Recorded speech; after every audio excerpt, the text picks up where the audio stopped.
Speaking of money, Vice President Kamala Harris didn't give a lot of specifics on policy during her network interview, but she did explain, or at least try to, her approach to housing. Listen.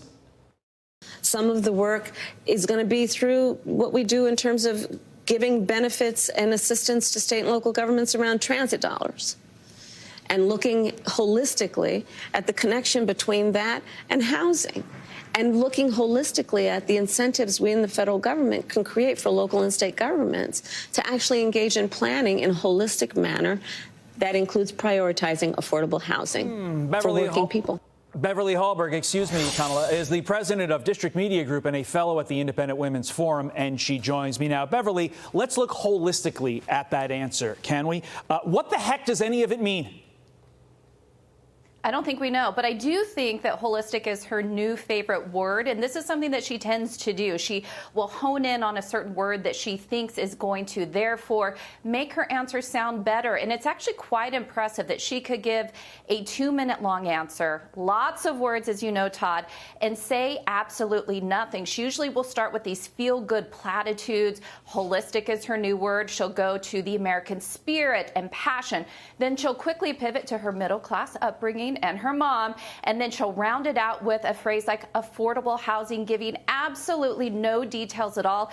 I think the part that I enjoy the most is watching, in this case, Stephanie Ruhle, listening to her last week when she talked to Oprah, almost these blank looks on their faces as they're listening to her speak, realizing this is a terrible answer, and somehow this is the best we have in a presidential candidate for the Democrat Party. So I find it highly entertaining, and it's very clear why the campaign hasn't wanted her out there talking to people. You neglected to mention the lawn. She likes to mention that her neighbors had nice lawns.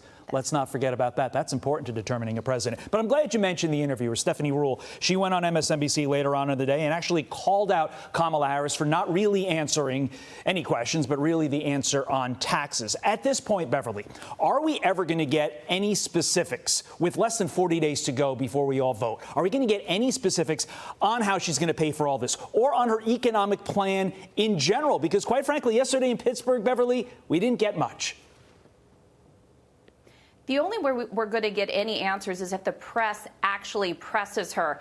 And even when she was talking about raising the corporate tax rate, Stephanie Ruhle kept coming back and said, well, how are you going to do that if the Republicans have both the House and the Senate? And it's almost as if Kamala Harris was never a senator herself and knows how government works. But she just kept saying, we just got to do it. It's almost she thinks if you wish upon a star in a Disney movie that these things can magically happen.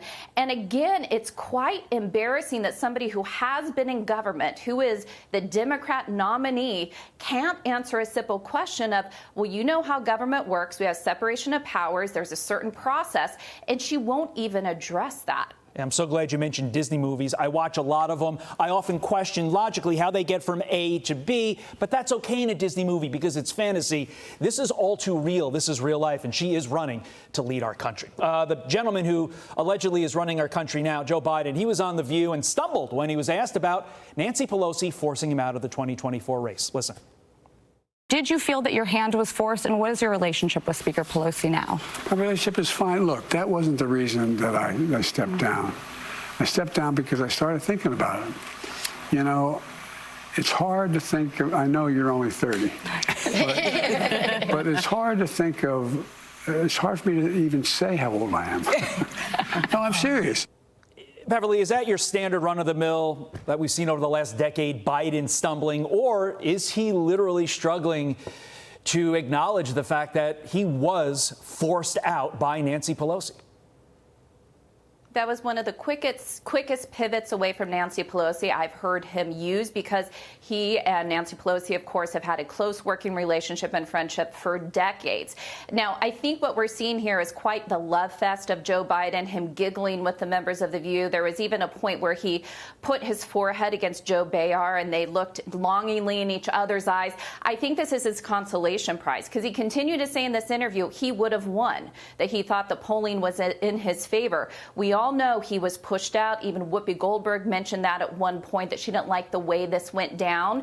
And yet I think what we're seeing is the Democrats and the left-wing media said, if you will do this, if you will step down, we will praise you. We will talk about you being like George Washington and being on Mount Rushmore. And I think we're just seeing it in full display what they gave to him if he did step down. And we still have yet to see if anything tangible like book deals and the like will be given to him because he stepped down. We'll see. Beverly Hallberg, great insight today. Really appreciate it.